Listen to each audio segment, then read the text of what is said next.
Lady of Rwanda, thank you for joining us this morning. Honorable Ministers of Youth from all over Africa, honorable members of the Cabinet of Rwanda, Undp Regional Director for Africa, UNFPA Director for East and Southern Africa, representative of UNV and VSO, distinguished guests from UNDP and other UN agencies, ladies and gentlemen, all protocols observed, and of course, my fellow youth, good morning to all of you. My name is Esther Kunda. I'll be your host this morning. I work at the Next Einstein Forum, an organization that is working to promote African scientific excellence. And I'm also a member of Girls in ICT, a volunteer organization that raises awareness amongst young girls to join STEM. And I'm happy, of course, to be here. Your Excellency, ladies and gentlemen, our session this morning is under the theme Pathways to Development, Civic Engagement, and Volunteerism. It is organized by Imbuto Foundation, which you lead, VSO, and UNV. Today we'll have a discussion on how volunteerism supports and can accelerate community development in our countries, and more importantly, why it is important for us young people to consider volunteering and civic engagement in our own communities. We'll have the pleasure of hearing from 5 speakers, including 3 individuals who have excelled and made significant differences in their own communities. We'll also have 2 experts who will be who have been supporting the creation of the right ecosystems for volunteerism in Africa. So now, just as an overview of how the program will run, we'll have opening remarks, and we'll have the First Lady deliver her remarks she has prepared for us today. And then we'll go into the meat of the program, hear from our 5 speakers, and of course an engagement from all of you. I know most of you have questions, want to know how can I volunteer in my own community, how can I be part of it, and of course if you're inspired by our speakers, so we'll have time for that. And to close off, we'll have the UNDP Regional Director for Africa give her closing remarks. So that will be our program for today. So with no further ado, I would like to invite the Minister of Youth in Rwanda, Honorable Rosemary Mbabazi, to deliver remarks and invite our guest of honor for her speech.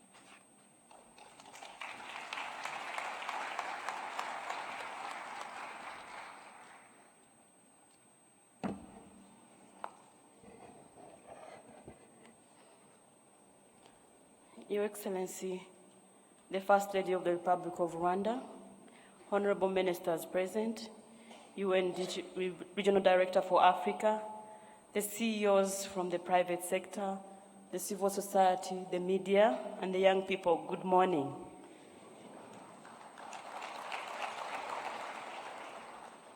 I wish to take this opportunity to welcome you once again to the 3rd day of Youth Connect Africa Summit. I hope you had a good rest from the Kigali night run. Did anyone participate? Thank you very much for making it fun.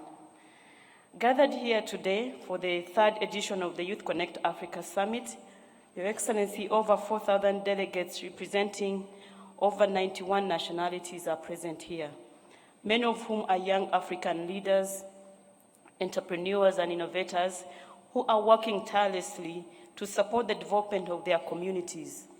Also present are government delegations representing over 30 countries, and most of them, 16 of them, are also led by the ministers in charge of youth.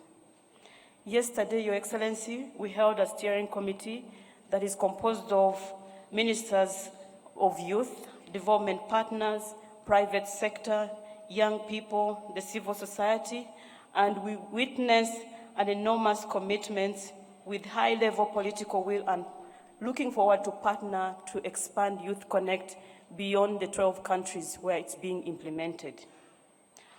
Over the past 2 days, these young people have engaged in conversation on the various ways they can put their knowledge, talent, and passion to use to create employment for themselves and their peers.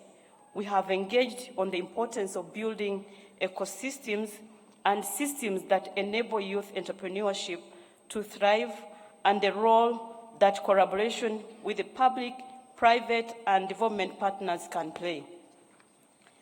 They also had the opportunity to engage openly and thoroughly with His Excellency, the President of the Republic of Rwanda, who shared many words of wisdom, of which he said, I quote some of them, Africa needs to work together and to work faster.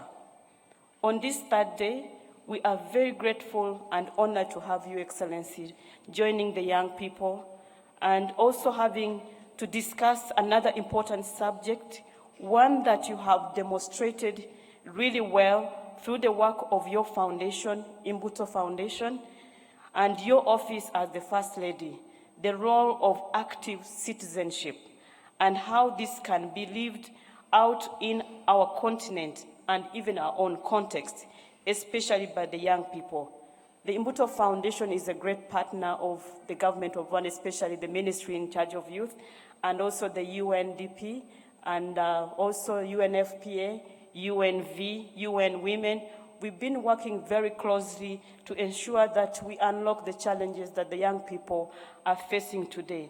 And we really appreciate the support, the personal commitment of Her Excellency, the First Lady. We want to take this opportunity to give her a round of applause and thank her great work.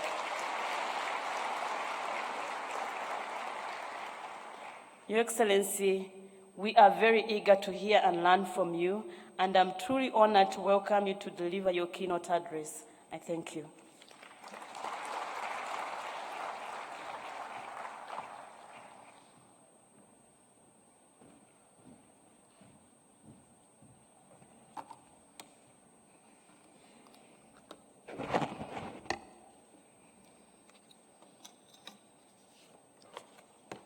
Thank you, Minister Rosemary.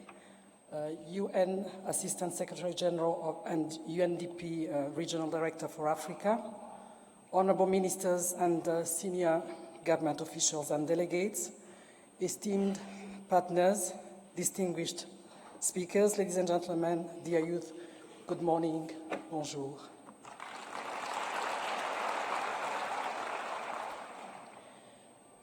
It's always a pleasure to be part of events such as this summit, which brings together great, young, and eager minds from diverse nations and different experiences, seeking to solve key common issues that affect us and our continent.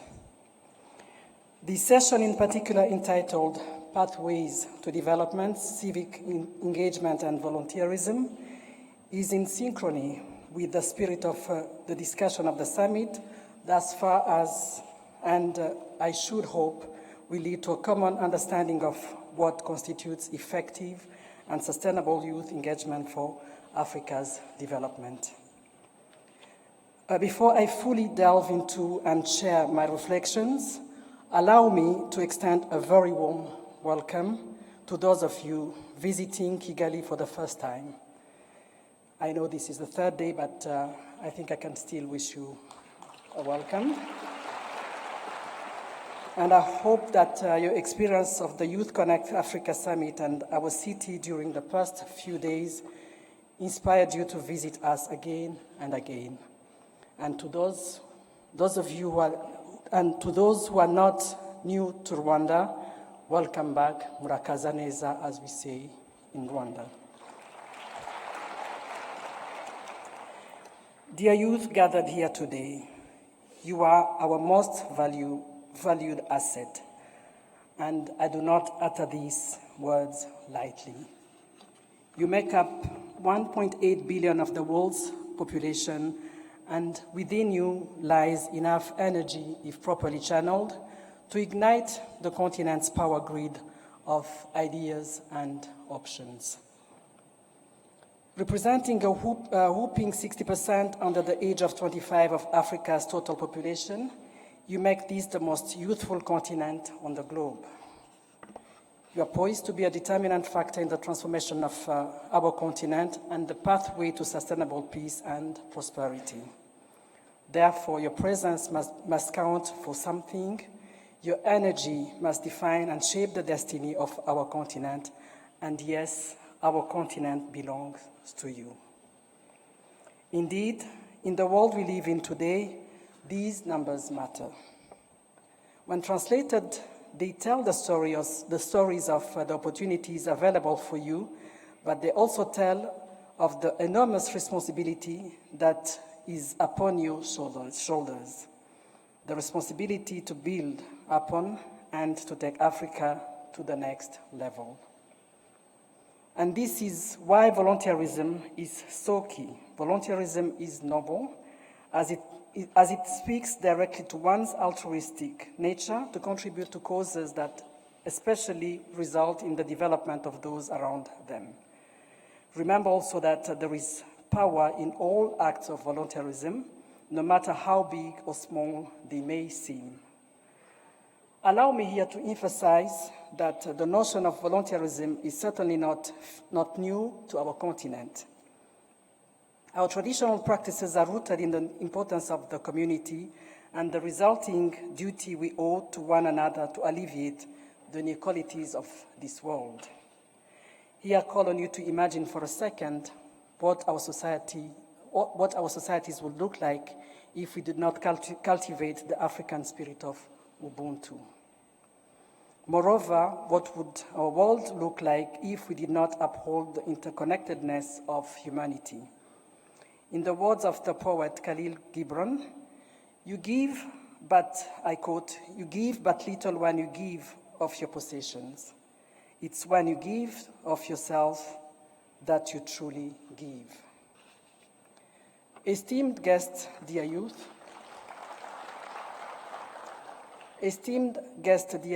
as we all know and can confirm from its impact on our economies, volunteerism has shaped our health systems, education, agriculture, science and technology, and many other sectors while enhancing the capacity, skills, and knowledge of youth. We really must acknowledge those institutions and organizations that work tirelessly to offer opportunities to youth volunteer, and in this area of youth unemployment, underemployment, quest for self-actualization, and to eliminate the risk of resorting to crime and violent extremism in frustration and despair. I begin by applauding our co-host, the United Nations volunteers, and VSO Rwanda, as well as many other institutions, including the African Union, that have specific volunteer programs for the youth. And indeed, we could never overemphasize the fact that the active engagement of youth in all spheres of life is essential for our collective development and growth. There are a large percentage of the labor force, and policies that do not integrate them are compromising overall development. Cognizant of this, African leaders and decision makers the world over are progressively revisiting and reinforcing strategies to effectively harness the dynamic potential of the youth as key partners of development. In the case of Rwanda, our government built national policies rooted in our cultural values of volunteerism to ensure more effective mobilization and channeling of community effort for measurable impact in a more conducive environment. Looking specifically at our demographic groups, where 70% of the population is below 35 years, we made the conscious choice to invest in our youth from the onset by, one, reinforcing their sense of national unity, two, ensuring they get a seat at the table of leadership. You saw Rosemary. Placing them at the center of our transformation journey. It's through strong political will, inclusive and youth-friendly policies and programs, especially promoting education for all, access to universal health care, finance and political representation, that Rwanda youth are not only motivated to focus on the aspects that unify them, but have been given avenues to contribute to their country's growth. To give an example, the Ministry of Youth of Rwanda, in partnership with my organization, the Imbuto Foundation, have been recognizing youth innovative spirits through programs such as the Youth Connect Champions and celebrating young Rwandan achievers. Launched over 10 years ago, this award ceremony, which recognizes young Rwandans striving for social and professional excellence, has demonstrated that young people can indeed generate innovative solutions, working through the value chain from design to finish to transform the way things are done in all sectors of our economy. Dear youth, the existence of relevant structures for your betterment are but the initial steps needed to see your lives and situations improve. But the ultimate choice to accept and participate remains yours, as success will depend upon you adopting the right attitudes and work ethics to truly so. So I encourage you to take the time to do some deep soul searching, to truly know your purpose. Surround yourselves with the people who will push you beyond the frontiers of your comfort zones and help you exercise your role as powerful agents of change within your communities. And only when you'll be able to explore your limitless potential and to shine true light. Ladies and gentlemen, dear youth, it's therefore my hope that as we discuss and exchange ideas on increased civic engagement and volunteerism, that we walk away with a strong sense of the role and responsibility of each one of us towards the transformation of our respective countries and the need to give time, space, and support to youth as the foremost civic engagers and volunteers. Building on this year's theme, Boosting an Industrious Young Africa, let us capitalize on all current available technologies to learn from one another so we can implement more effectively best practices of civic engagement from across our continent. Leaders and stakeholders, let our work truly reflect the idea that nothing can be done for the youth without the youth.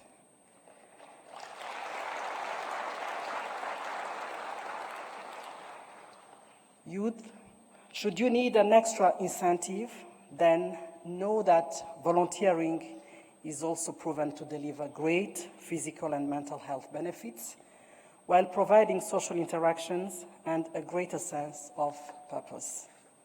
And always remember that you have what it takes within you to bring about lasting change. It's up to you to tap into that immense potential, and trust me, we are rooting for you. I thank you for your kind attention and wish you all a fruitful day.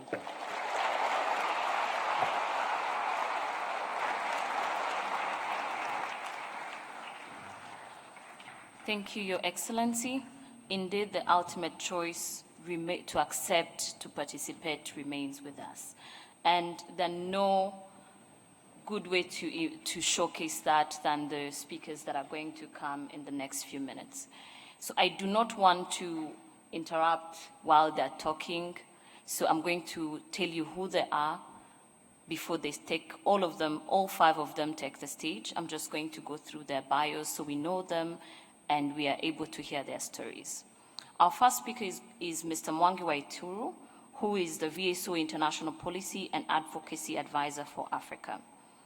Mr. Mwangi spends most of his time with youth and communities, building and inspiring them.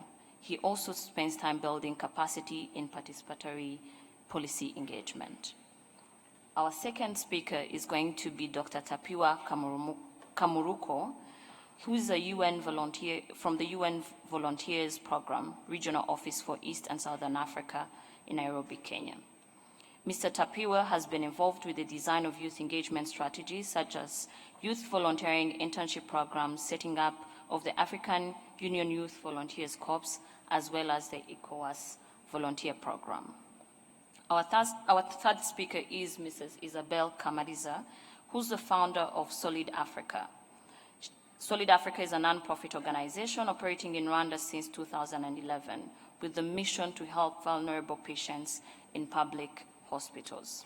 For her work, she has received numerous awards. She's the recipient of the Young Africa Women Leaders. She's also the recipient of SIDGWA, the Imbuto Foundation award that Her Excellency the First Lady was talking about. She was also recognized by Queen Elizabeth as the 55th Point of Light awardee. Our other speaker is Brown Nyonsaba, who's a deaf youth volunteer holding a bachelor's degree in information technology. Brown formed a group of young deaf tailors and artists, which later grew into United Deaf Women Cooperative. She teaches sexual and reproductive health to over 80 students at Umutara School for the Deaf. Our last but not least speaker is the former captain and all-time top scorer of the Cote d'Ivoire national football team, who was voted best all-time Chelsea Football Club player by Chelsea fans, Didier Drogba. But today, he also holds the title of philanthropist as the Undp Goodwill ambassador since 2007. He's helping raise awareness to development challenges in Africa and around the world. Today, he continues to lend his support to UNDP's efforts to promote and implement the global goals and plays an active role in his country's reconstruction process. So we've challenged and tasked our speakers to ignite the fire of volunteerism and civic engagement in only between 5 and 7 minutes. So I'll let them speak, and we'll start with Mr. Mwangi. Please, welcome to the stage.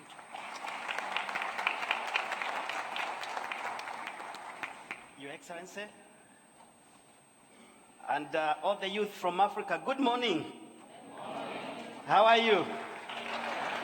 My name is Mwangi. I work for VSO, Voluntary Services. We have worked in Rwanda for 20 years, and in the whole world we've been in existence for over 60 years, and we have learned a lot about civic education from the people we engage with and the volunteers that have engaged or worked in communities through our programs. One of such a volunteer is a young man by the name James, who participated in a volunteer program by VSO Kenya. The program was named ICSE, International Citizen Service Enterprise. And after that particular engagement, James went back to his community and he started what we call an Action at Home program. And one morning, while James was at his program, what he had done is when he went to VSO, he went through the ICS program, brings together, you are recruited. James was recruited from Kasarani, one of the villages or one of the areas in Nairobi. And he was paired with another young person from the UK, and the two of them went to live in a rural community in Kenya. And while they lived there, they lived in a host home, they were attached to one of the organizations, one of the partners that works with VSO to deliver livelihood programs for the deaf community in that area. And therefore, James learned some of the pathways, some of the models, some of the tools and the skills that VSO uses to promote enterprise development. So when he went back to Kasarani, the first thing that he wanted was to make money.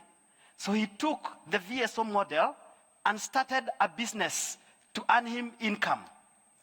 But in the process of running the business, he interacted with the community in a different way from the way he had interacted with his own community before the ICS.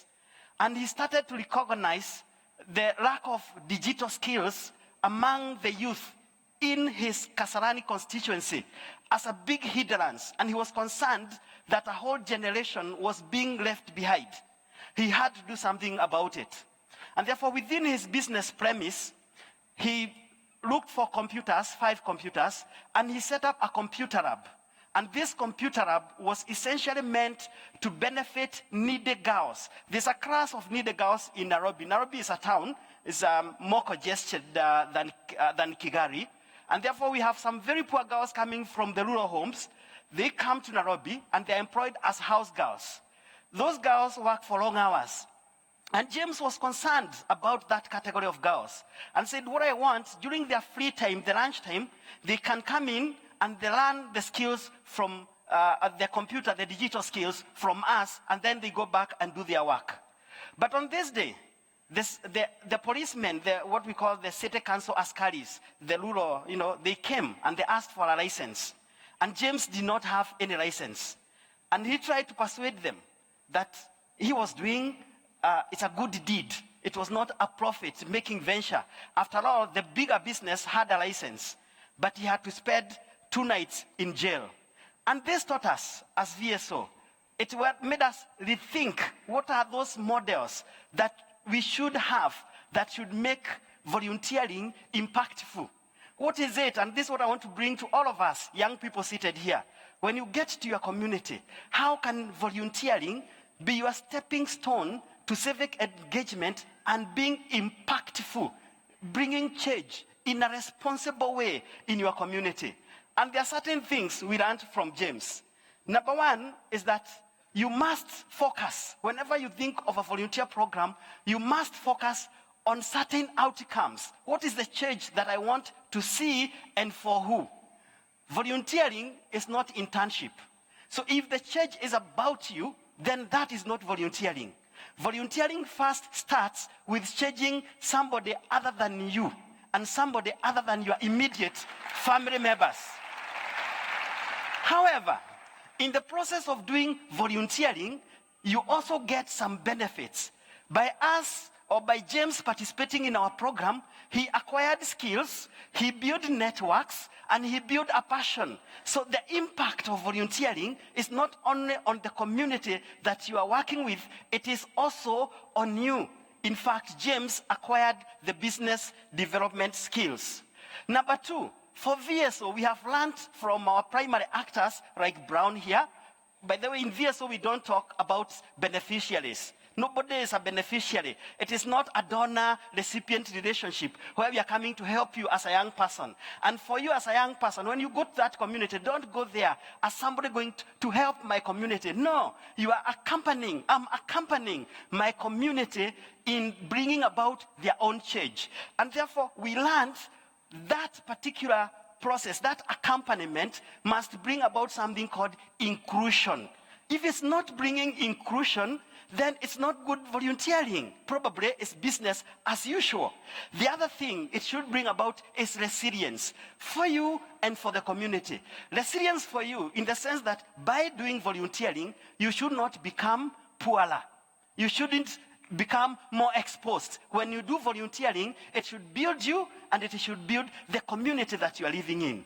And as VSO, how do we make sure that this impactful and responsible volunteering? To do this, we have partnered with UNV, with other volunteering involving organizations, and we are coming up with volunteering infrastructures. We are helping, for example, with my friend Dr. Tapiwa, who is here. We've been to Malawi, working with the government of Malawi to help build that conducive environment, those standards that can make it possible for you to step forward and take action. We are doing it in Ethiopia in a big way, and Ethiopia is a champion in volunteering. And I want to invite my friend Tapiwa, who works for the UN Regional Office in Nairobi, to really talk about this piece of work. How can we create the environment for you and everybody else in this room to step forward and make the change that you want to see in our community? Welcome, Dr. Kap.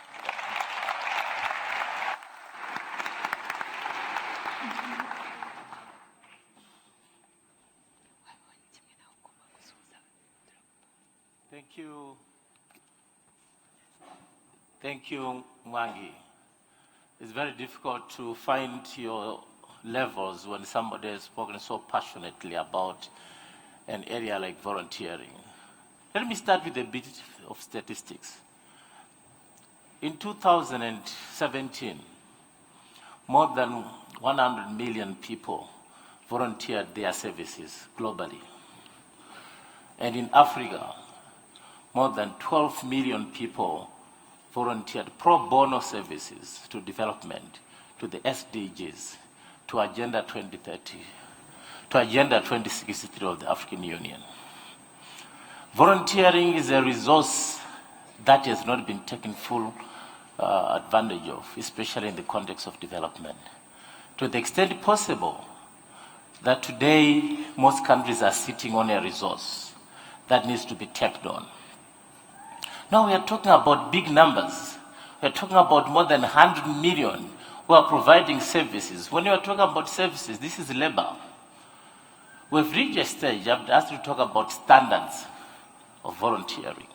The story of Joanne comes into mind, a young lady who one day walked into my office. She looked like somebody who has been walking for 2 weeks. She was tired, she looked hungry, she looked thirsty. And I said, take a seat. You want some glass of water?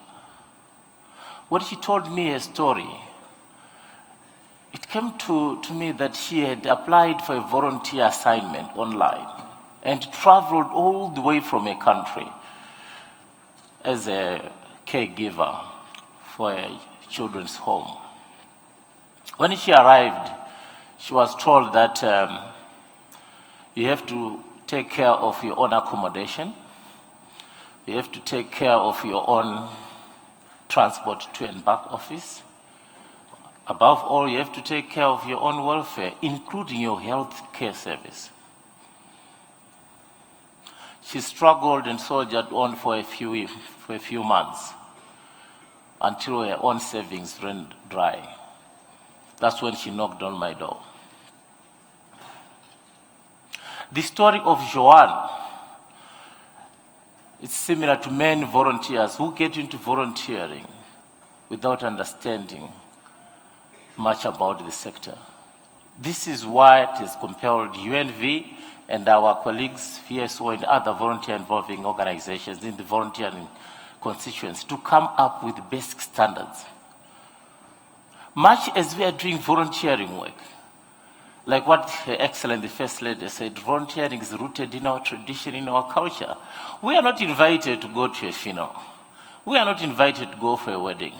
We are not invited to do certain things. We go there, it's part of our life, it's Ubuntu.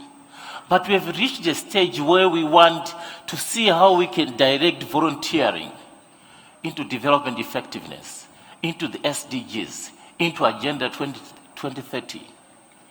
This is where we are coming from. We are coming up with the policies that will enable Joanna and other friends to be protected when she's doing her assignment, to be facilitated when she's doing her assignment, her safety, basic welfare covered. And for national governments, our member states, we are developing national volunteer frameworks, and in there we are embedding best practices to ensure that when volunteers are coming, the government is able to direct where there is need. There's a member states where they accept volunteers, anybody who is coming, and he says, even a briefcase coming, I'm coming to do volunteer work. Sometimes we call them volunteer tourists. They have some few dollars, they want to come and do one thing. There's no vetting. They just come in there and start working with children. Maybe they have bad record back home, pit files, we know all this. And on down the line, we get to know that this person had a bad background. So the policies that we are coming up, including standards, they are designed to protect, to safeguard, to recognize the work of volunteers. I would like to touch on an area that is of particular interest to me, the young people. Young people are very vulnerable. After going through university, after going through high school, they find themselves at home. And as usual, the parents are asking, so what's next? It's normal, it's natural. That's why they are vulnerable to get an assignment, to get an opportunity, like what happened to Joanne. But in the past few years, the United Nations Volunteers Program, together with other volunteer organizations, we've been working on programs, youth volunteering programs and schemes. And I'm very proud to mention only 3, including ECOWAS, which I worked on a couple of years back, and the African Union. But 3 are of particular interest. I get a certain level of attachment. In Lesotho, a small country surrounded by one big economy, by South Africa, we developed a program to retain graduates. Normally, when they graduate from colleges and universities, they cross into South Africa through Bloemfontein. And the country at any given time has a deficit for manpower. But we were able to come up with a project to retain graduates. And I'm happy that we're able to retain graduates at 65% who are placed in jobs. This is very high by any standards of development. I don't want to make reference to the director for for Regional Africa, Undp. She was part of that initiative. Then in Uganda, as I'm talking today, we replicated the same project, and more than 300 graduates with first and second degrees have been placed in different workplaces. Through volunteering, it is possible to assist young people.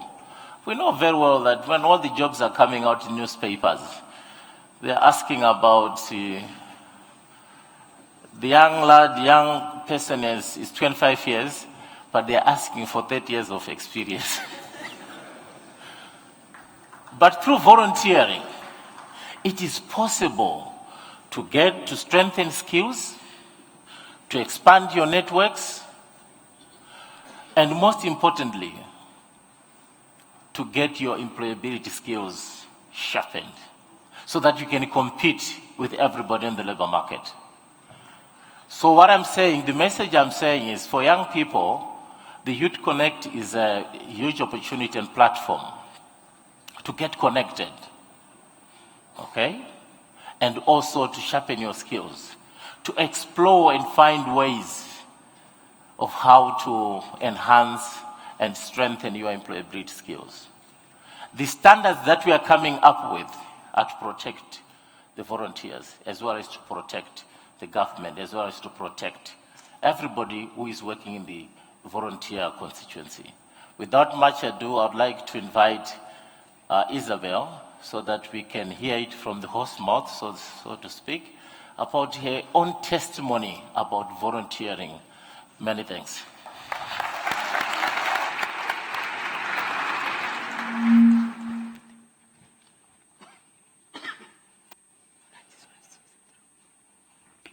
Good morning. So, let me start. When I was in my early 20s, I had an existential crisis. So I took 3 months of my life and I read the Bible. What I wanted to know was, what is the meaning of my life? And it opened my eyes in so many ways. But the biggest part was, I understood that my life would only have a meaning for me if it impacted others. So while I was in that process, I met an amazing woman. Her name is Mama Zuzu. Mama Zuzu and I met in a prayer group. And as I was closing the prayer, I prayed for the sick, for the orphans, for those that don't have a moral or family support. And she looked at me and said, praying is easy. Talking without action don't bring a difference. So she challenged me and said, come with me to the hospital and we'll visit the sick. And then you can go back and pray, knowing who you are praying for. And to tell you the truth, I was a little bit scared of going to the hospital. So I convinced my friend Ariane and said, tag along, come with me. When we arrived to the hospital, she told us, go in ward 4, bed 1, on your left. You will find a girl, she's about the same age as you. Just go talk with her and chat a little bit. That's what we did, ward 4, bed 1 on our left. When we arrived, we saw a girl and she was the same age. So we said hi, we introduced ourselves and we said, you know, we came just to chat. And she started crying. So we were looking at each other awkwardly, wondering, why is she crying? And when she finished, she said, this is the first time in 4 years that I've been in and out of the hospital that somebody came to see me only for me, asking for me. So we stayed with her maybe 30 minutes to 40 minutes. On our way back, we sat somewhere and we were reflecting on how a small action can make somebody else happy. Because it took us, less than an hour. After that, I decided to go to the hospital every day for a year. And almost every day I would go there, talk to patients, and I would be with Mama Zuzu. And what I found is the different challenges the patients were facing. But the biggest one was food. So I would go to my parents' fridge, take a little bit of milk, call a friend saying, do you have some fruits today? They would bring whatever they would have. Before we knew it, we were feeding 5 patients on a daily basis. And then we moved to 20 people. We didn't have any money, but we did have a lot of friends. So by a campaigning of word of mouth, people were joining what we were doing. And today, we are feeding 400 people on a daily basis.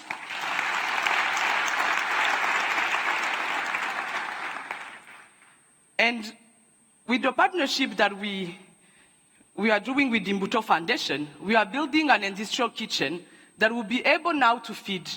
We just finished building the building, but we are doing that kitchen and it will be able to feed 1,000 patients 3 meals a day and take care of the specific diet.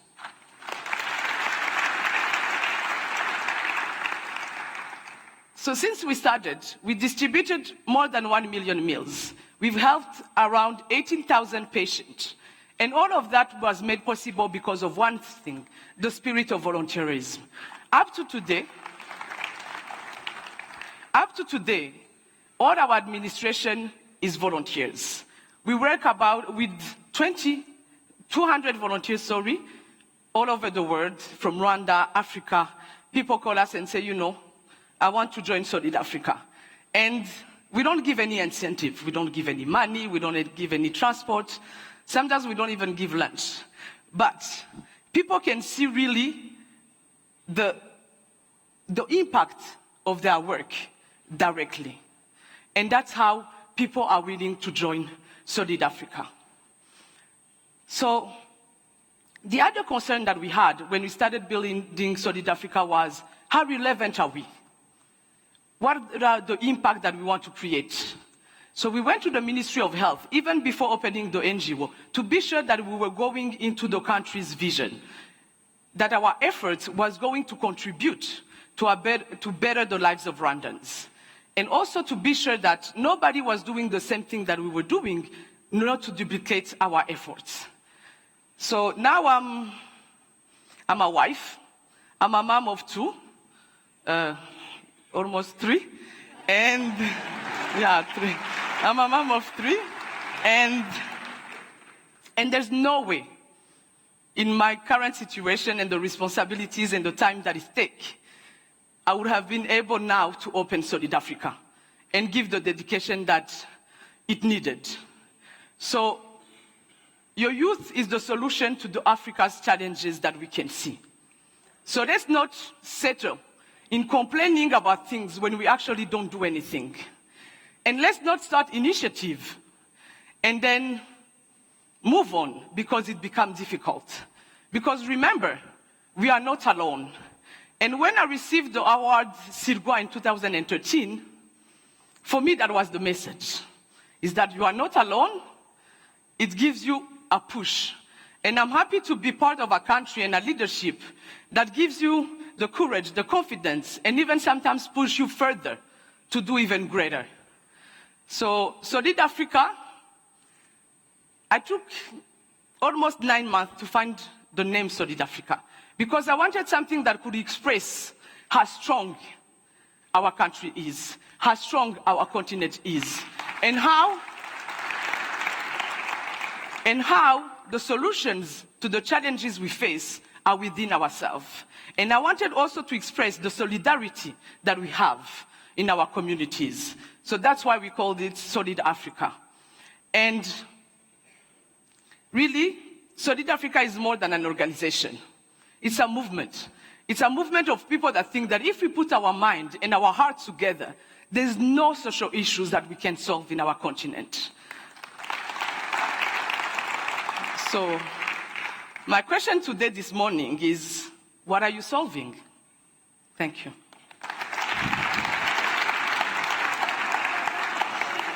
Before I forgot, there are really many other volunteers that are changing Rwandans' life. And I'm truly pleased and honored to introduce Brown Neil Saba, who is a youth volunteer at VSO, and who will share our story with us, her story with us.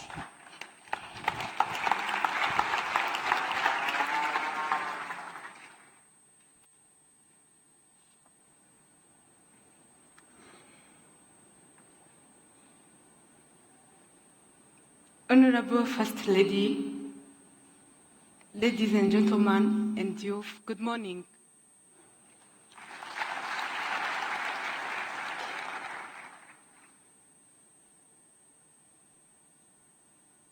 I'm a deaf. I work with VSO Rwanda.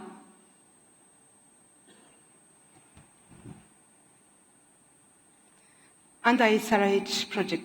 Under our health project. I want to talk about my short story. I was born hearing. After 1 year, I got sick of meningitis. Then I became deaf.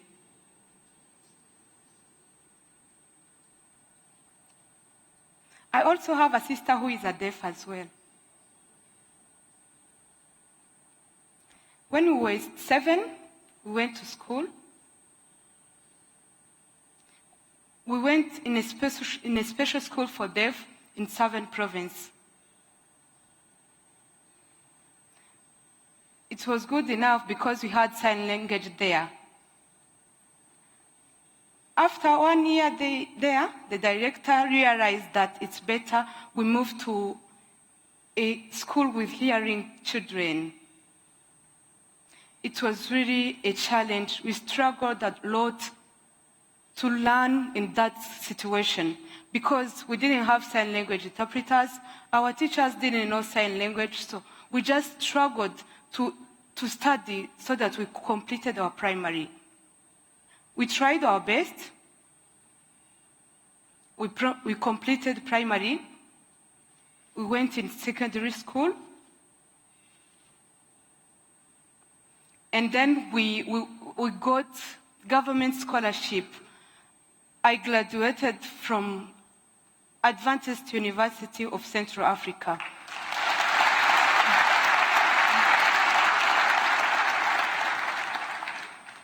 Let me talk about why I applied for volunteering in VSO. I wanted to bring a change in the deaf community because many of young deaf girls are single mothers. They are single mothers because they didn't get information about sexual reproductive health. Yes, they don't get information about sexual reproductive health because they cannot communicate with their parents don't know sign language, and many of them didn't go to school. After seeing that, I felt that I had to help my fellow deaf youth so that they get information about sexual reproductive health. That's where we train deaf people about sexual reproductive health and family planning.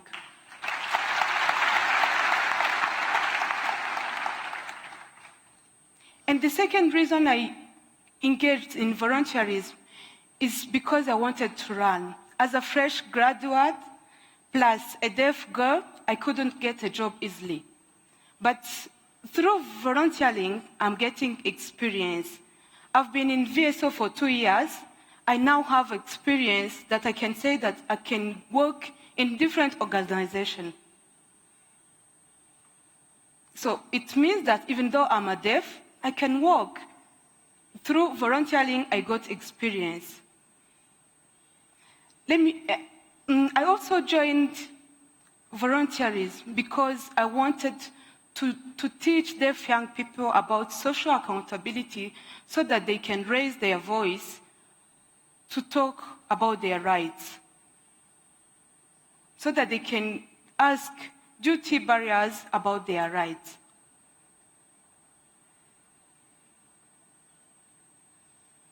For the service they are getting.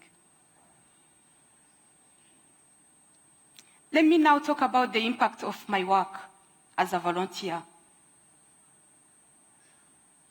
The first thing, we created awareness among local leaders, community health workers, and nurses about the existence of deaf people in the community we are working in.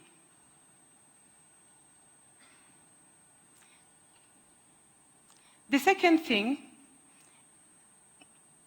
in the community we are working in, deaf people are getting health services, accessible health services, because we train community health workers and nurses about basic sign language. So when a deaf people need health services, he or she tries to communicate with a nurse or community health worker using sign language.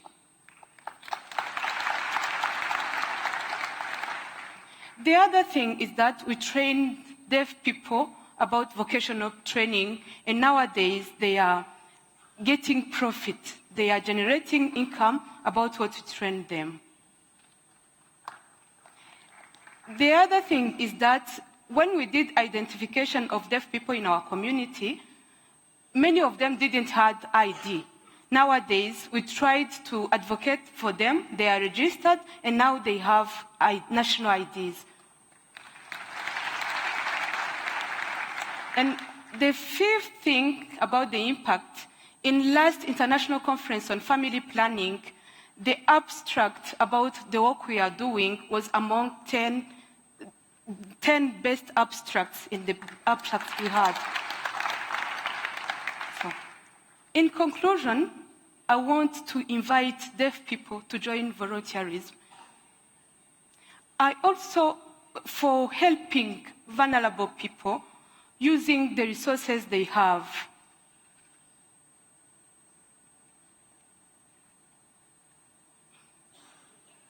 Please, you young youth who are here, please join volunteerism. And I also want to encourage different NGOs, civil societies, development partners, government as well, to help young people to be in volunteerism.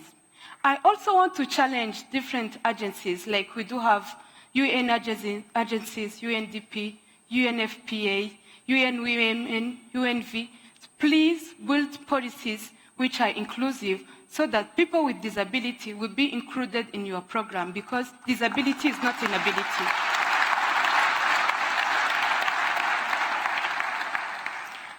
As I encourage you in volunteerism, I'm pleased to welcome an example world figure,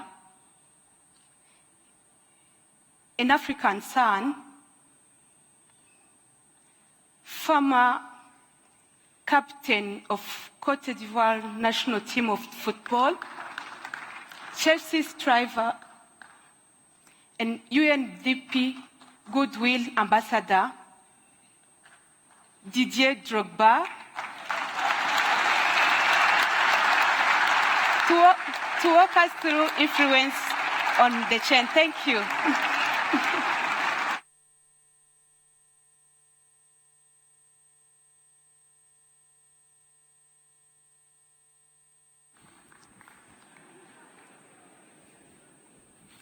Good morning, everyone. Dear First Lady, dear Minister, I was here yesterday to talk about how to turn passion into profit. And I think the room was really inspired. They inspired me. But today I'm here to talk about giving back to your community, to your country. I'm born in Cote d'Ivoire, and I left Cote d'Ivoire when I was 6 years old to move to France, to study, to live with my uncle, and I ended up playing football. And I got to a certain age where I was performing well, and I had to decide to to play between France and Côte d'Ivoire. And deep inside, there was something that was calling me back to my country, the national anthems. It was deep. So I decided to play for Côte d'Ivoire, and I played there a few games with the national team, scored few goals, but got a lot of love from my country fellows. And then I traveled the continent, and I could see that this love was growing, becoming bigger, and I was thinking, what can I do? What can I do? How can I inspire the youth? How can I inspire the continent? Because I'm in a lucky position. I've been lucky to live from my passion, to earn money, but it's not always the case for everyone. So I need to, not only to inspire people, to let them know that it's possible when you dream to get to the highest level, but also when you get there, never forget where you come from.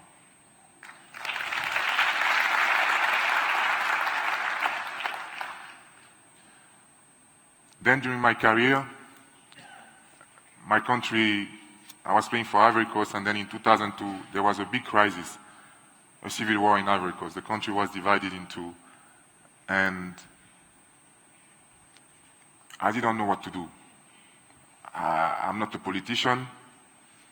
I'm only a football player.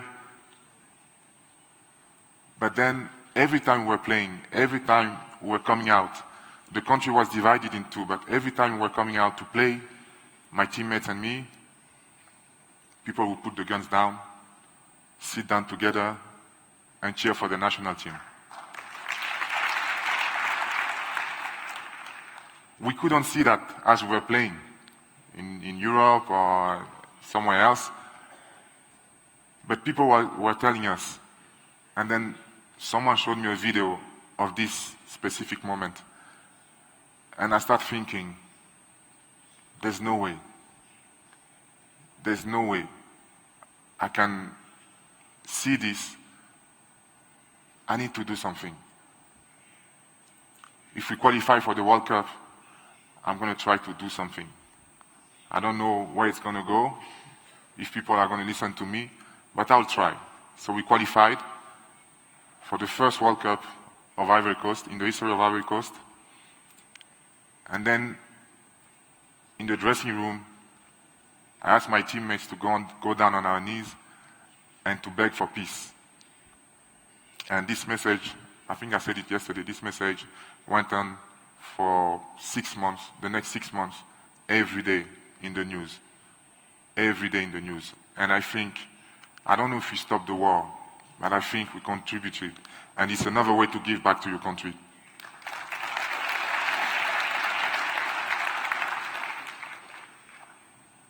There's many ways to give back. And I think when you do business, when you become successful, there's something you have to do. And I'm trying to find ways to help my people. And I think every time I'm involved in a business, like I'm doing, I'm working on a prepaid card, for example, I'm trying to put a percentage, a fee for the community. And I think it's important because today it's me, but I know and I'm pretty sure that I'm going to inspire someone to do the same thing. And that's really what I think that's my mission. It's not something that you have to do, it's something that you feel like doing. And it's something that makes me happy. So I do it just because it makes me happy, because I want to see my people happy as well.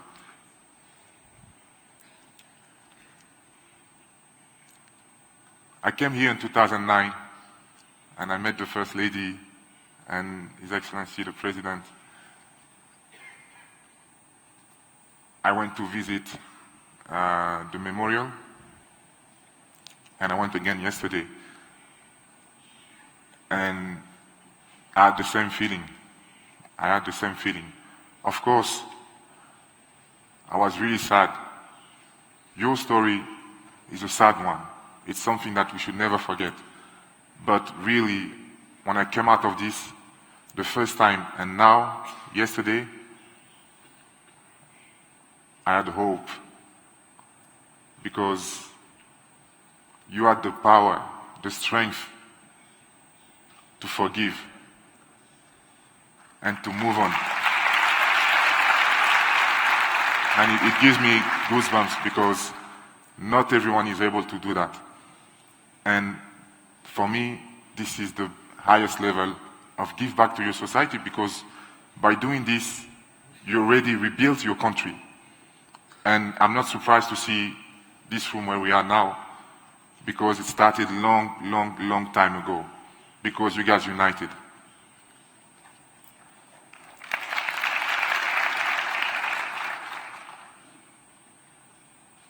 I built a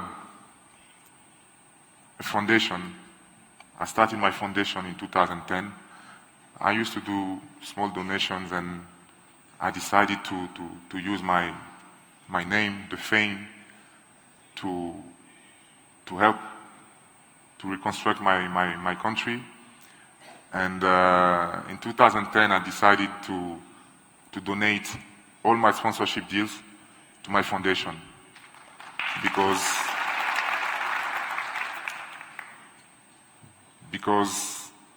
in order to inspire people, because nobody would understand, oh, Didier Drogba is coming, organizing a charity ball, and he wants you to donate money for his foundation. They'll be like,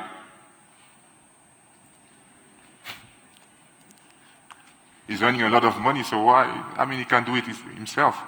So what I did was to show people that me alone, I cannot change the world. But I think I want to prove you, to show you that I'm really interested in changing the narrative of my country, or my continent.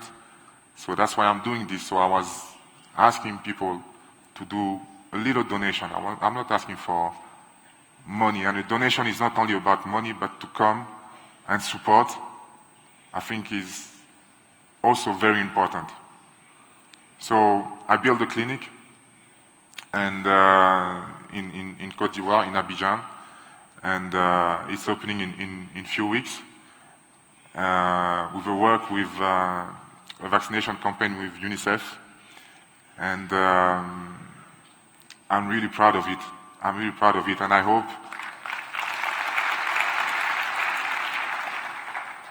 I really hope that the kids that I've inspired and who wants to become football players, or who wants to achieve something in their lives, I really hope that they always remind themselves of where they come from, where you come from, and what you can do for the next generation.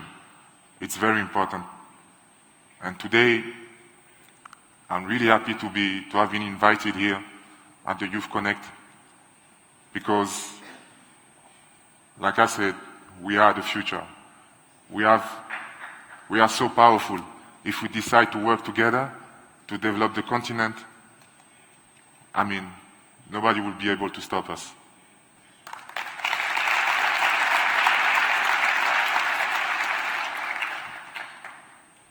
Dear First Lady, thank you very much for your philanthropic work. And once again, you inspired me. And I'm so happy to be here again. And I really want to come back. It took me 10 years, to come back. And I hope I'll come back sooner than that. Thank you very much. Thank you. Thank you very much, Drogba, for ending this session on a very, very high note. And I hope all of you have seen and understood that change, you can make the change whoever you are, wherever you are with within your capabilities, it doesn't mean that you need a lot of things to start change. So I know all of you are eager to know, to ask questions, especially to our experts, to our volunteers who have shared their stories. How can you do it yourself, or if you have any other question? But before that, this morning I met two young ladies who are also volunteers, and I wanted them to share one or two words about the work that they're doing. So the first one is from Tanzania. She's called Flora Givalana Kigosi. She's from Tanzania, and I would like her to tell us her story as a volunteer.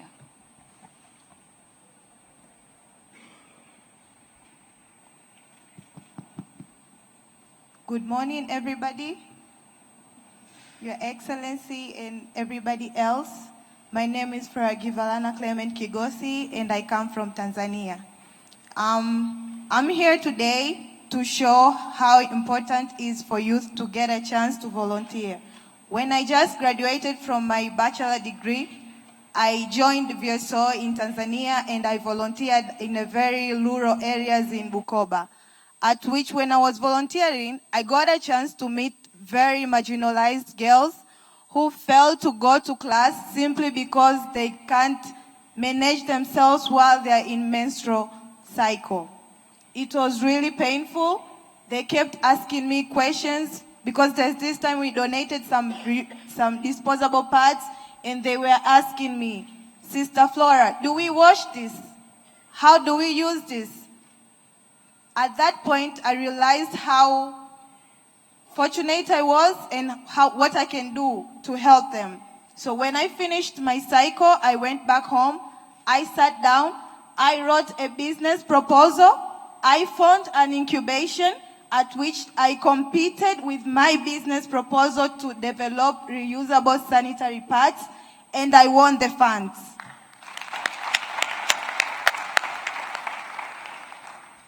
It was not that much money, but it was important to me because it makes a difference.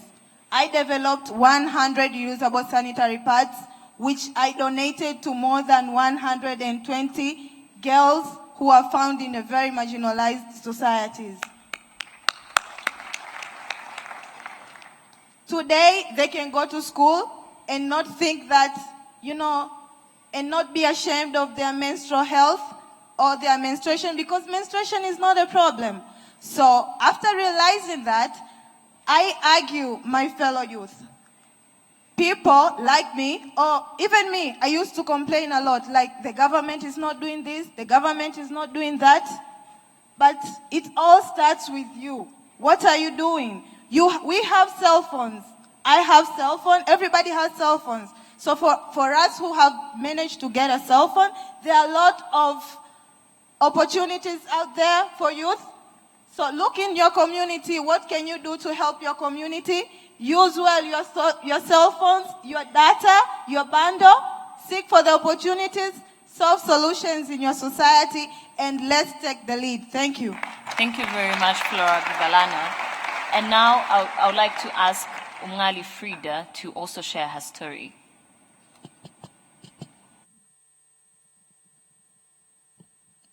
Good morning. My name is Fida Ungali, and I am a youth volunteer from Rwanda. To my way of thinking, normally volunteerism is a result of youth civic engagement. Initially, the government provides us with education. We can access education. We get jobs. We get to attend different forums that facilitate us to hear the problems around the globe, around the country, and be able to tackle them, as in find solutions for them. And in this case, as the youth of Rwanda, we sat down and asked ourselves, what can we do to solve the problems that are within our country? What is our contribution as the Rwandan youth? And in this case, there is a case of malnutrition around the country. And what we took as a first step is to build over 180,000 kitchen gardens for communities across the country. Also, we do Also, we do a cooking demonstration where different families are taught how to prepare a balanced diet. And as well as over 100 families are being provided with mentorship, as in the given support through being given animals, as in, so as for those animals to help them get the production, as in maybe if we're giving chickens, they provide eggs, and those eggs might be used in preparing as well a balanced diet. So my main message to the African youth is to go back to your communities, identify problems, and take the lead, as in sit down together and then find solutions towards that community, and without expecting any reward or any other price behind that. Thank you. Thank you very much, Frida. Thank you very much. So now we're going to ask questions. I'm pretty sure you're all excited and want to ask questions. But the way it's going to go is I will ask you to be as short as possible, go straight to the question, identify the person among our speakers who you want to address the question to. And please, if you do not get to the question very quickly, do not be offended if I ask you to speed up. So who wants to go first? There's a question in the middle, right in front of Nicholas. No, it's the other gentleman in the middle. There, yes.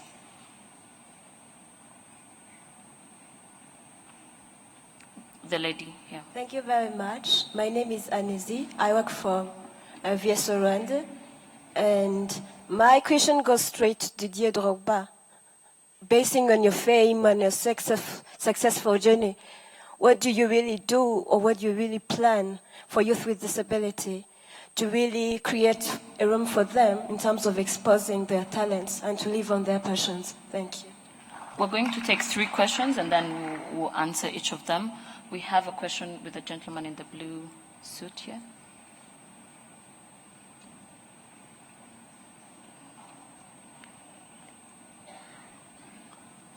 Good morning, Wasange.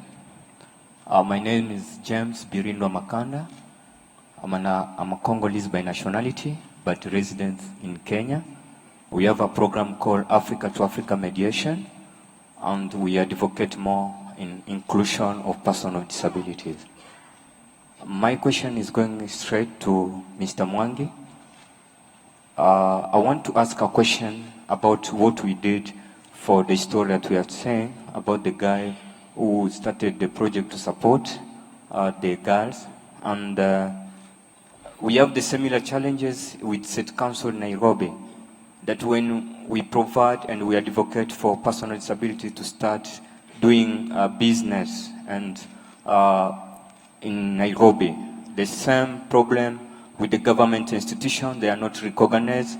They are not locating even the marketplace for them to do business. So what in your position that you are doing with the State Council? But because you tell us that when they visited Mwangi, they arrest him and they go to prison for 2 days. What was the durable solution for volunteers so that these things cannot happen again for us that we are coming doing the similar program that the guy was doing. So what I'm saying for this, we're supposed to sit and discuss the durable solution when we find challenges. It's not that you give us Thank story you very much. and we didn't give us a concrete solution for the problem that's like similar problem for I think for Mr. the Mongols. Mwangi understands the question, right? Yeah, thank you so So much. we'll ask, I know, there's someone behind, the young lady up there. Do we have microphone?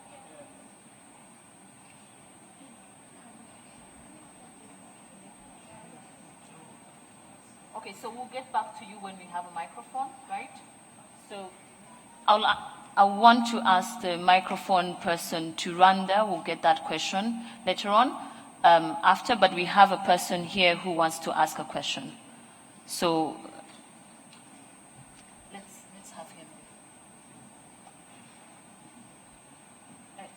Give it to her. Give the microphone to you. Yeah.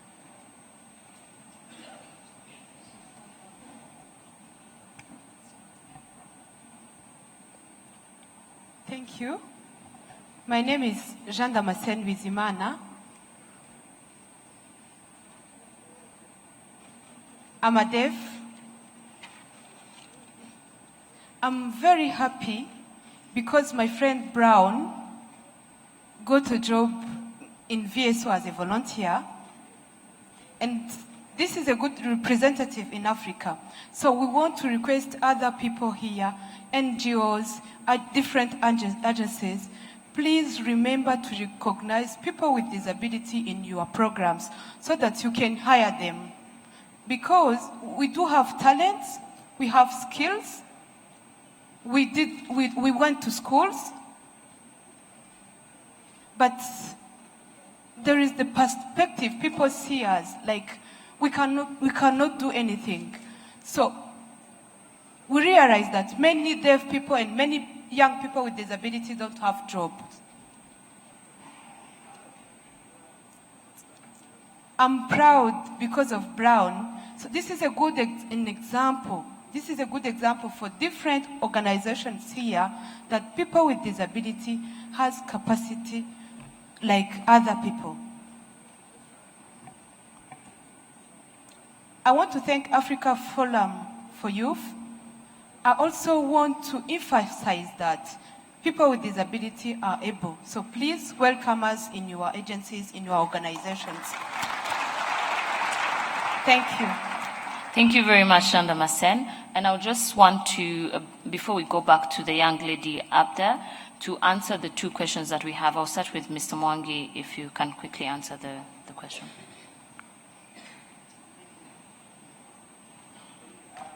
Is it what?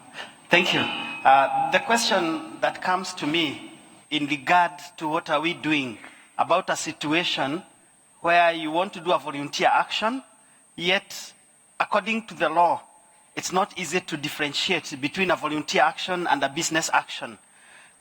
There are two things that we are doing about it. Number one, I mentioned, and Dr. Tapia was here to elaborate further, that we are working with governments, not only in Kenya, but quite a number of governments, where we are coming with clear laws and clear frameworks that distinguish volunteerism with other related activities like internship and employment. So we are supporting that. The second initiative that we are doing is working with other volunteer involving organizations to come up with standards, because those standards are the ones that are going to make sure that we are safeguarding not only the volunteer, but also the community. Volunteerism is not purely neutral. Volunteerism can result in danger, either to the receiving community or the volunteer themselves. So as people who have worked in the volunteer sector for a long time, we are working with others, and we will be back here at the end of this month, where we are going to convene all volunteer involving organizations, and you're all welcome to register and be with us as we talk about how and what are the standards that can help us to move volunteerism from one level to another level. Thank you. Mr. Mwangi, I'd like to ask Drogba to answer the question on what you're doing for young disabled people.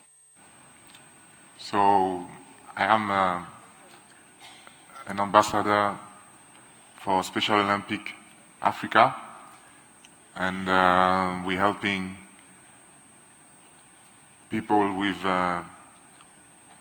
mental and physical disabilities to do sports, and we're trying to include them, because I believe, you know, everybody is the same, so they are part of the society. So my job as an ambassador is to organize games, to make them play with us.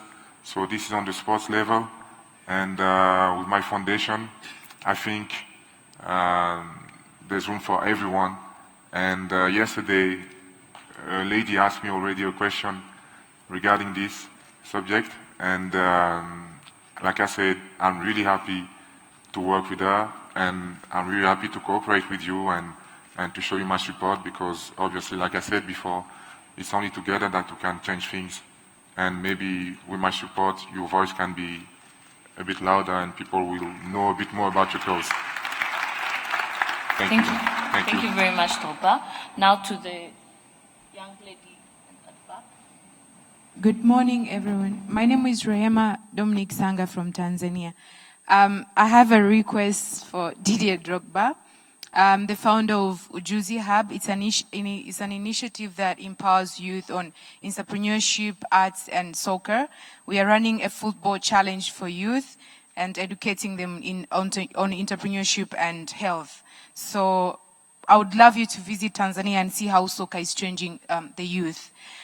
My second question is, there are lots of intervention done regarding the sanitary pads for youth and adolescents, girls. But I'm really concerned about the hygienic of the sanitary pads that we're making. I have one question to all the ladies who are inside here. How many people are using reusable sanitary pads? How many are we using them? How many are we using the reusable sanitary pad that we are making and some initiatives that are making? So we might be solving a solution for a problem for now and creating a lifetime problem. So a child or a young girl who is at the village and there's a problem of water and washing the sanitary pads, the reusable sanitary pad requires a lot of water. Looking at it in 1 decade or 2, we are going to have a problem of water. How are we looking at it and concerned about it? Because everyone is developing the reusable sanitary pad. Can we look at any other intervention that can save the environment, but still it's hygienic for every woman that is using? Because we might create cervical cancer for these young girls in the next 15, 20 years to come. Thank you, So that is Rehema. my request. And please let them be free. If we are providing condoms for free, let sanitary pads also be for free. Thank you, I know Rehema, for raising. in Kenya, they are saying that they're giving sanitary pad for free, but I have friends in Kenya. It's not easy, and they're not really giving them the sanitary pads for free. So let it be really, don't just tell us on campaigns that you'll give us sanitary pads, and after the campaigns are done, they're not accessible. Let it be real. Let it be real. So thank you, Rehema. Thank you, Rehema. And I think that is a very crucial idea that you just raised. I think Flora Givalana is from Tanzania. It would be interesting if you work together to figure out the hygienic part of the reusable sanitary pads. And then I would like to ask the gentleman in the middle. I suppose, yeah.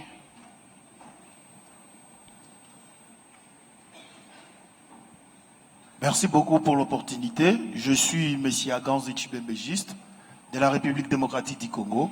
Je n'ai pas une question, mais une suggestion à la présence de M. Didier Drogba.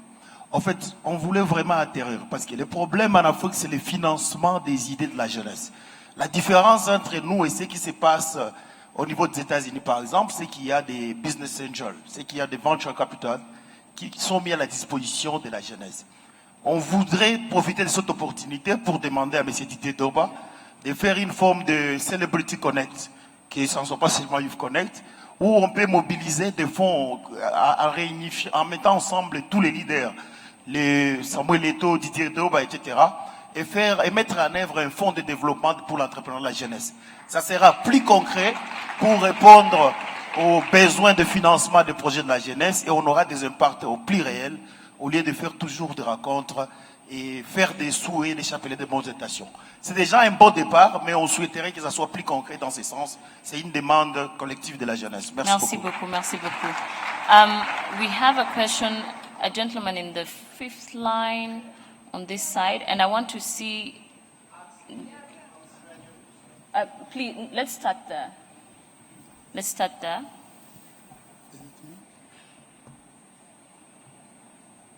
Thank you very much. My name is Ignatius Pachga and I come from Zimbabwe. I work with the Jesuit Volunteers Program, a new program that we just began. And I'm so happy that there is this the VSO. I haven't seen it in my country. And we've seen that there's so many people who do volunteerism are usually the Europeans coming to Africa and us not doing that. And I'm happy that there is a lot happening within our continent. And one of the problems that we are seeing in our countries, we are trying to establish this, is that young people tend to want to do something that gives them money back. You know, some young people, they think if they volunteer, they should be paid back.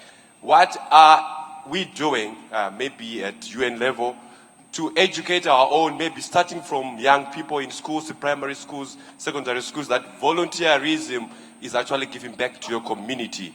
Do we have programs that target these young people from that early age to start volunteerism, not to start maybe when you're at university level or when you're finished school? Thank you. Thank you very much. So we'll answer the two questions. You want to take the first two questions about fundraising for young people, and the other one about in Tanzania?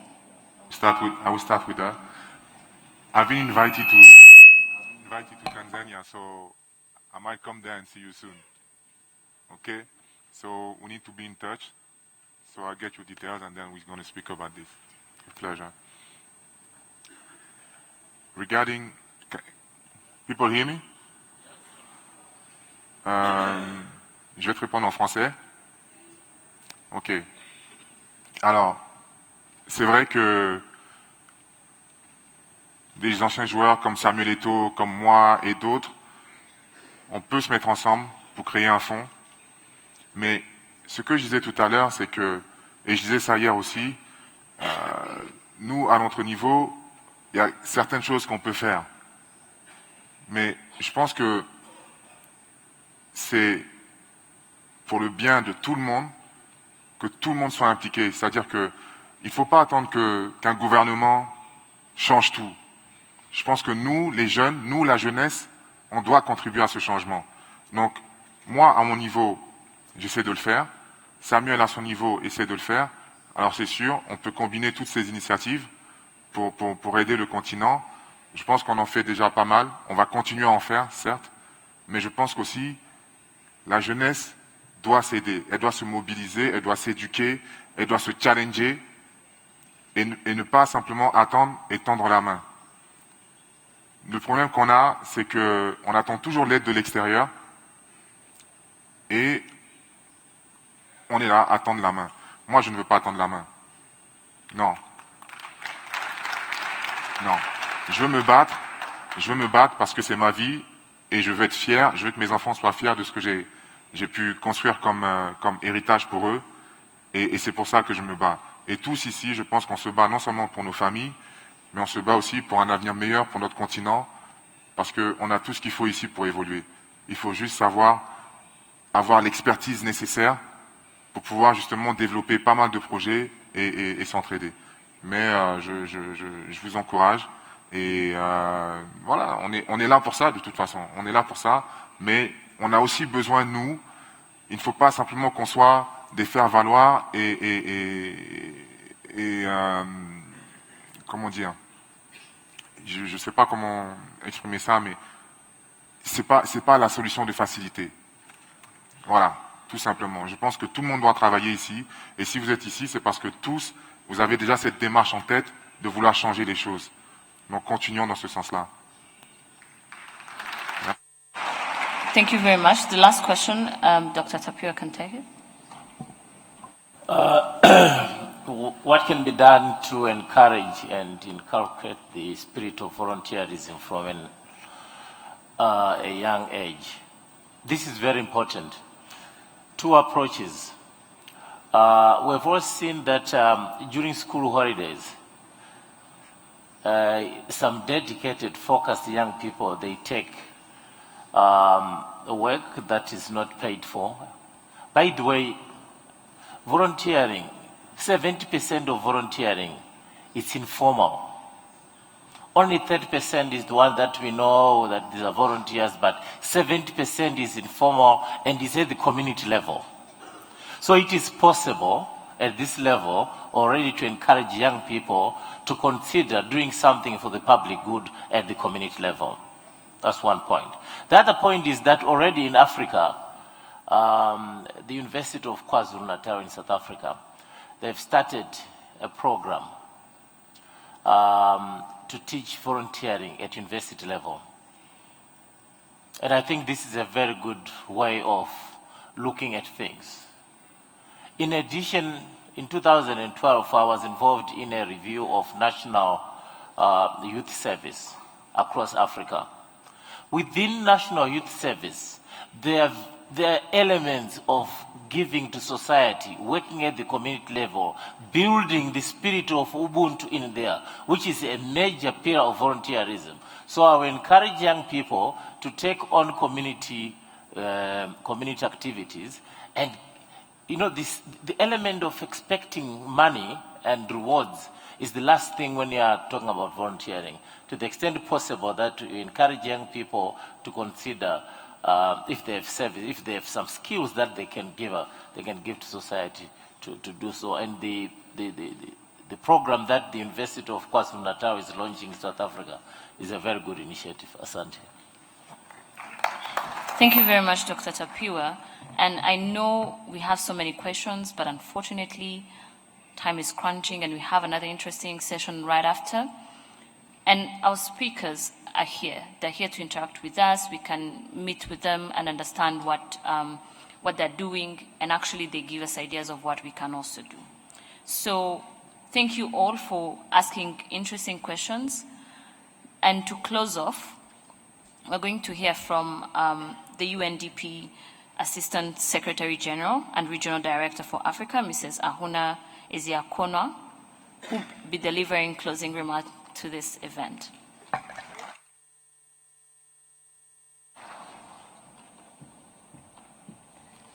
Thank you, Esther, and I want to really recognize her for her very competent way of moderating these sessions. My dear sister, the First Lady of this beautiful country, our very own Didier Drogba. You are the UNDP Goodwill Ambassador, among many other things, and I look forward to meeting you for the first time and having more discussions on that. Minister, who is our host and ever so gracious, all the volunteers in the room from VSO, from UMV, and from the Imbuto Foundation, young people in the room, greetings.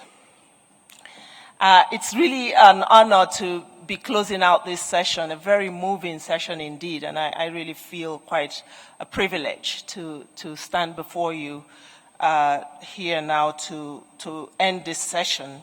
As most of you know, the topic here has been about designing the pathways to development through civic engagement and volunteerism. And I could read the speech that I have in front of me, or I could tell you a story. A story. Thank you for that permission, because I really don't like to read speeches. I arrived in Rwanda a few days ago, and my first act when I got here was to travel outside Kigali. For the first time, I went to Musanze. My colleagues had organized a trip for me to visit the prisons there. And I would tell you that I met perhaps one of the most inspiring volunteers that I've ever met in my life. His name is James. And we were discussing the program that UNDP supports at the prison, which is a unity and reconciliation program with the prison's fellowship. And James was one of the ones who came to give his testimony. His parents were killed in the genocide against the Tutsi in '94 when he was only 5 years old. So he became an orphan. He lost everything, his entire family. And he told the story of how he met the man who killed his parents and how he found it in himself to forgive this man. The man was also in the room at this prison, now serving a sentence. And it was so incredible to observe this young man who was helped to go to university. The nation took him on and gave him opportunities. The community took him on. He not only forgave the man who did this to him, he took it upon himself to volunteer to advocate and help others to forgive. This is what he has devoted his life today to, is going around and getting perpetrators and the victims' families to meet, to connect, to forgive, to move on, and to be productive in their lives. What an amazing volunteer. Volunteering, ladies and gentlemen, is not about having time. It's about having a heart. And all the stories we heard today, you could tell that these were not people who were volunteering because they were worthless and therefore could not earn money. They were volunteering, and every story we heard today was priceless. You can't really put money to it. So volunteering is also not about the money, it's about pricelessness of the action that you're putting in. Another very striking story that I want to tell you, which I experienced here in this country, is my breakfast yesterday with CEO of the governance board of Rwanda. And she told me a story about how the Rwandan national anthem was written. And I almost fell off my chair. This government decided to have a competition to write the national anthem. So right there, you're talking about citizenship. That every Rwandan would have a chance to contribute to the composition of the national anthem. And guess who won that competition? A group of prisoners who had been condemned in jail because they took part in the genocide against the Tutsi in '94. And they were, in fact, serving a sentence. And they were given a chance to participate in this exercise. And their words today constitute the words of the national anthem. Ladies and gentlemen, that is citizenship.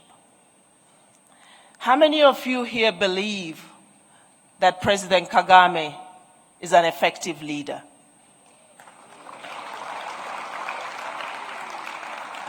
How many of you believe that alone he can lead this country to the place of transformation? Alone. Even President Kagame, with his smartness and his brilliance, is the first to realize that he needs his people to transform.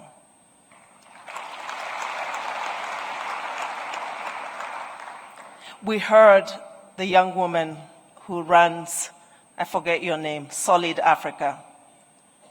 And I sat there listening to you. And you know, I couldn't but record one sentence that you said. And I think everyone in this room who comes from other parts of Africa should walk away with this sentence and with this challenge for their countries. You said that you're happy to live in a country that gives you courage and confidence. The solution to the challenges we face are within us. How many of us can say that we live in countries that give us confidence and courage? If you're from a country where you don't feel this confidence and this courage, it is the first thing you must challenge when you get back. Because without a nation where every citizen feels that they have the confidence, whether they are sitting in a jail, in prison, serving a life sentence, or whether they are impaired in terms of their hearing or their sight, that they're given a chance, they're given the confidence, they're given the courage to participate in the making of their nation. This is what will lead us to development. That is exactly the pathway to development. We are seeing it enacted, incubated in this nation. And you know, First Lady, you are not only the mother of Rwanda, you are the mother of Africa.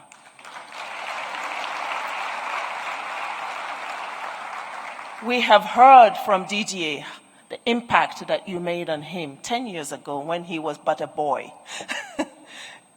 He's now a grown man, and he has gone back to his own country, and he has become one of the greatest influencers of development, investing where it really matters. It isn't because Didier has time, it's because he has a heart.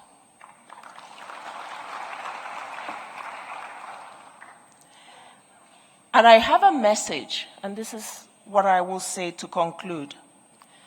For every young person in this room, when you subject yourself to volunteering, and I did so in my life for 5 years, volunteering means you have a life where you're not earning money. What does it do to you apart from helping to build your character? It helps you to develop the inner discipline to possess your possessions and not let your possessions possess you.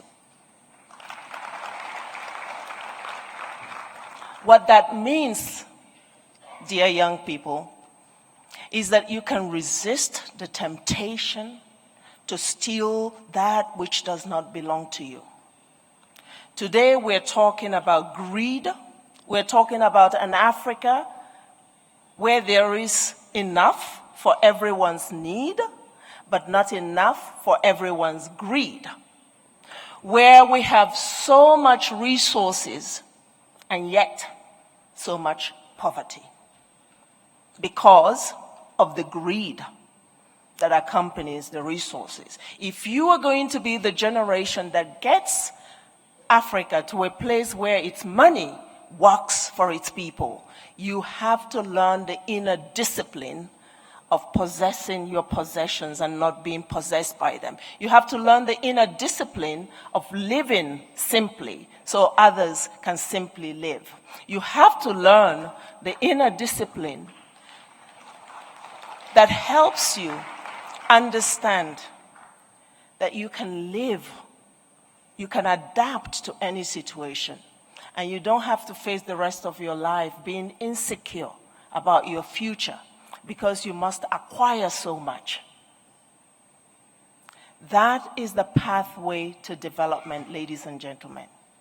It is this inner discipline, the sense of purpose that the First Lady spoke about. If we have these two, we'll make magic for the continent. And I close out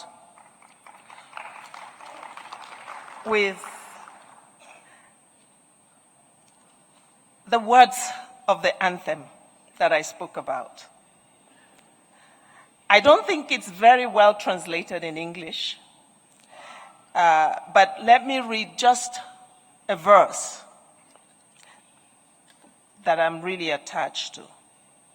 And the name of the young man at the time, now 45, who won the first place in composing this is Munyaneza Vedas. He continues to serve his sentence in prison. And the verse that I want to read says, Rwanda, our beautiful and dear country, adorned of hills, lakes, and volcanoes, motherland, would be always filled with happiness. Us, all your children, Rwandans, let us sing your glare and proclaim your high facts. You, maternal bosom of us all, would be admired forever. Today we admire this country, don't we? Kofi Annan says, and I quote, "If our hopes of building a better and safer world are to become more than wishful thinking, we will need the engagement of volunteers more than ever." End of quote. And I thank you for it.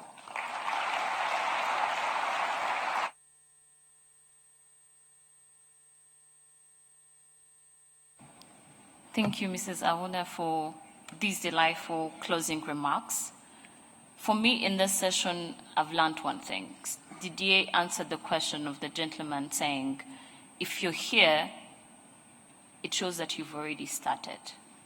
And as this First Lady reminded us, it is our ultimate choice to accept to participate. And Isabel said, we have all the competence to solve all the challenges that we may choose.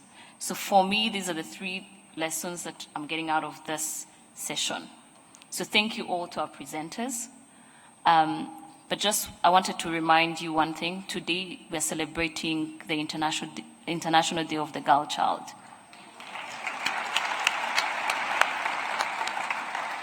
So for that, I would like to invite you to the next session that will actually follow, which is under the theme, Teen Pregnancy, Why Are We Still Talking About It?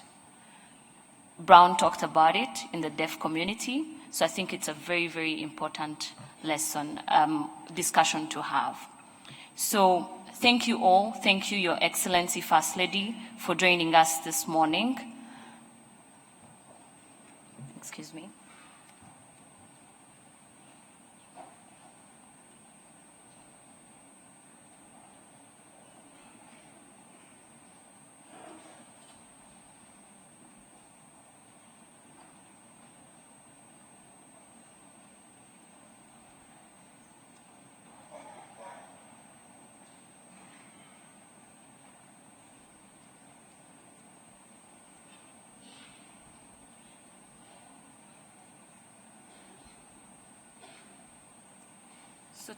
So today we are celebrating the International Girl Child, and I would like to thank the First Lady for accepting to stay for the session. Right? Thank you very much. I am going to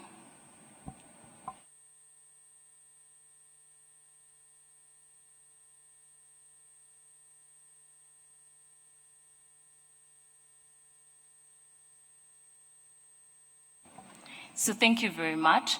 We'll just have a 5 minutes, 10 minutes break, but we'll come back to this. A few of us are going to be stretching our legs because we've been seated for more than 1 hour and a half. So thank you, First Lady. We'll be coming back in 10 minutes to start the session. Teen pregnancy, why are we still talking about it? Thank you very much. Have a good morning.